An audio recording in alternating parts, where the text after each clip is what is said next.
Pada hari ini, Senin, tanggal 24 November 2025, sidang pemeriksaan perkara perdata nomor 001-PDT-10-2025-PN Bogor dengan para pihak penggugat Tuan Andi melawan tergugat Tuan Budi. Dengan ini dinyatakan dibuka dan terbuka untuk umum. Para pihak dimohon memperhatikan tata tertib persidangan. Baik, karena para pihak telah hadir lengkap, kita dapat melanjutkan persidangan. Agenda hari ini adalah pemeriksaan pokok perkara, konfirmasi fakta-fakta hukum, keterangan para pihak, dan penyampaian pledoi dari penggugat. Sebelum masuk pada pemeriksaan pokok perkara, saya persilakan kuasa hukum penggugat untuk menyampaikan uraian awal. Assalamualaikum warahmatullahi wabarakatuh. Saya Monita Aprilia, SHM, selaku kuasa hukum penggugat dalam perkara Wan Prestasi Perjanjian Jual Beli Tanah. Pada tanggal 15 Januari 2023, penggugat dan tergugat menandatangani perjanjian jual beli sebidang tanah seluas 1.000 meter persegi yang terletak di Kecamatan Cisarua, Bogor. Adapun perjanjian penting dalam kesepakatan tersebut adalah sebagai berikut. 1. Harga tanah 1 miliar rupiah.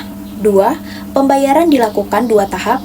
Tahap pertama, uang muka sebesar 300 juta rupiah dibayar pada saat penandatanganan. Tahap kedua sebesar 700 juta rupiah dibayar paling lambat 3 bulan setelah penandatanganan.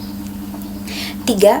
Setelah pembayaran lunas, penggugat akan menyerahkan sertifikat dan memproses balik nama ke Tuan Budi atau tergugat. Namun, hingga lewat 6 bulan, pembayaran tersebut belum terpenuhi, tergugat tidak kunjung melunasi kewajiban tersebut. Penggugat telah mengirimkan 2 kali surat somasi, tetapi tergugat tidak menanggapinya. Alasan tergugat belum mendapatkan pinjaman dari bank tidak dapat dibenarkan, karena alasan tersebut berada di luar risiko penggugat dan tidak menghapus kewajiban hukum tergugat untuk melunasi sebagaimana yang telah disepakati. Baik, uraian awal diterima. Kita lanjutkan dengan pemeriksaan fakta perjanjian. Kami ingin memastikan beberapa hal. Pertama, apakah benar perjanjian jual beli tanah ditandatangani pada tanggal 15 Januari 2023? Benar Yang Mulia, perjanjian ditandatangani di hadapan saksi-saksi dan dituangkan dalam bentuk tertulis. Apakah benar uang muka sejumlah 300 juta rupiah telah dibayar oleh tergugat? Benar Yang Mulia, bukti transfer dan kwitansi telah kami lampirkan pada bukti P1 sampai P3. Baik. Lalu pada tanggal berapa batas pelunasan yang disepakati? Batas pelunasan yang disepakati yaitu tanggal 15 April 2023 Yang Mulia, 3 bulan setelah perjanjian. Namun, pelunasan tidak dilakukan. Tidak dilakukan Yang Mulia, tidak 1 rupiah pun pelunasan dibayarkan. Apa bentuk teguran yang diberikan penggugat? Ada 2 somasi Yang Mulia. Somasi pertama pada tanggal 20 April 2023. Somasi kedua pada tanggal 10 Mei 2023. Namun keduanya tidak dijawab oleh pihak tergugat. Menurut berkas, tergugat beralasan bahwa ia belum mendapat pinjaman bank sehingga belum dapat melunasi pembayaran. Bagaimana tanggapan pihak penggugat? Maaf Yang Mulia, alasan belum cair pinjaman bank tidak relevan secara hukum. Dalam hukum kontrak perjanjian tidak boleh digantungkan pada kemampuan pribadi yang tidak pasti, apalagi hal tersebut tidak tercantum dalam perjanjian sebagai syarat penundaan. Sehingga alasan tersebut tidak dapat menghapus wan prestasi. Apakah penggugat mengalami kerugian? Iya Yang Mulia. 1. Tanah tidak bisa dijual pada pihak lain. 2. Harga tanah berubah pada saat menunggu pelunasan. 3. Rencana penggugat untuk menjual atau membangun tertunda. 4. Penggugat menderita kerugian imaterial berupa tekanan psikologis dan ketidakpastian. Kondisi ini menyebabkan kerugian imaterial dan material kepada penggugat. Baik. Apakah penggugat memohon pembatalan perjanjian atau tetap ingin melanjutkan jual beli tersebut? Penggugat memohon pembatalan perjanjian karena wan prestasi tergugat bersifat merugikan, sehingga kami mohon perjanjian pada tanggal 15 Januari 2023 dinyatakan batal. Dan tergugat diperintahkan untuk mengembalikan seluruh uang muka sebesar 300 juta rupiah kepada penggugat.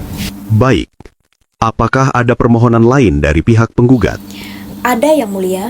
Selain pembatalan perjanjian dan pengembalian uang muka, penggugat juga memohon agar tergugat membayar imaterial sebesar 50 juta rupiah serta membayar seluruh biaya perkara. Baik, seluruh uraian telah kami dengar. Selanjutnya, majelis akan melanjutkan ke tahap berikutnya, pembacaan pledoi dari kuasa hukum penggugat. Silakan kuasa hukum penggugat menyampaikan pledoinya. Terima kasih Yang Mulia Majelis Hakim, izinkan saya membacakan pledoi penggugat atas jawaban dan dalil yang telah disampaikan oleh tergugat. Yang Mulia Majelis Hakim, pledoi ini kami ajukan untuk menegakkan kembali bahwa tergugat secara nyata melakukan wan prestasi terhadap perjanjian jual beli tanah pada tanggal 15 Januari 2023. Alasan tergugat bahwa ia belum mendapatkan pinjaman dari bank bukanlah alasan hukum yang dapat membebaskan tergugat dari tanggung jawabnya. Tergugat tidak melunasi pembayaran tahap kedua sebesar 700 juta rupiah dalam jangka waktu 3 bulan, sebagaimana dalam perjanjian yang telah disepakati, bahwa setelah penggugat memberikan 2 kali somasi, tergugat tidak menunjukkan itikat baiknya. A few moments later. Yang Mulia, perikatan yang lahir dari perjanjian harus dipenuhi sesuai kesepakatan, sebagaimana diatur dalam pasal 1338 KUH Perdata. Semua persetujuan yang dibuat secara sah berlaku sebagaimana undang-undang bagi mereka yang membuatnya. Selain itu, pasal 1243 KUH Perdata menyatakan bahwa pihak yang tidak memenuhi persyaratan wajib membayar ganti rugi. Dengan demikian, unsur wan prestasi telah terpenuhi secara sempurna. Yang Mulia, tergugat berdalih bahwa kelalaian pembayaran pelunasan disebabkan oleh belum mendapatkan uang dari pinjaman bank. Kami tegaskan alasan tersebut tidak tercantum dalam perjanjian sebagai syarat tunda. Hukum kontrak tidak mengenal alasan pembenaran berupa ketidakmampuan pribadi selama pihak-pihak sepakat pada syarat-syarat yang jelas dalam perjanjian. Akibat wan prestasi tergugat, penggugat mengalami kerugian, yakni 1. Tanah tidak dapat dijual kepada pihak lain. 2. Harga tanah menurun dalam jangka waktu tertentu. 3. Terganggunya rencana investasi penggugat. 4. Ketidakpastian hukum selama berbulan-bulan. Karenanya kerugian material 300 juta rupiah dan kerugian imaterial 50 juta rupiah adalah wajar dan layak dikabulkan.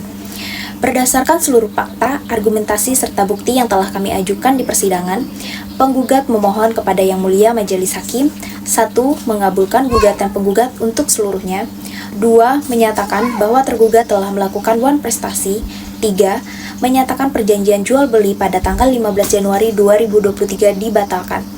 4. Menghukum tergugat mengembalikan uang muka sebesar 300 juta rupiah. 5. Menghukum tergugat membayar imaterial 50 juta rupiah.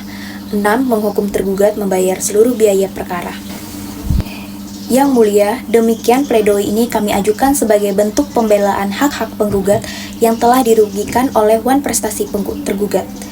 Kami percaya ke Yang Mulia Majelis Hakim akan memberikan keputusan yang seadil-adilnya berdasarkan hukum. Terima kasih. Pledoi dari kuasa hukum penggugat telah kami dengarkan dan dicatat dalam berita acara persidangan. Sidang akan dilanjutkan sesuai agenda berikutnya. Sidang ditutup.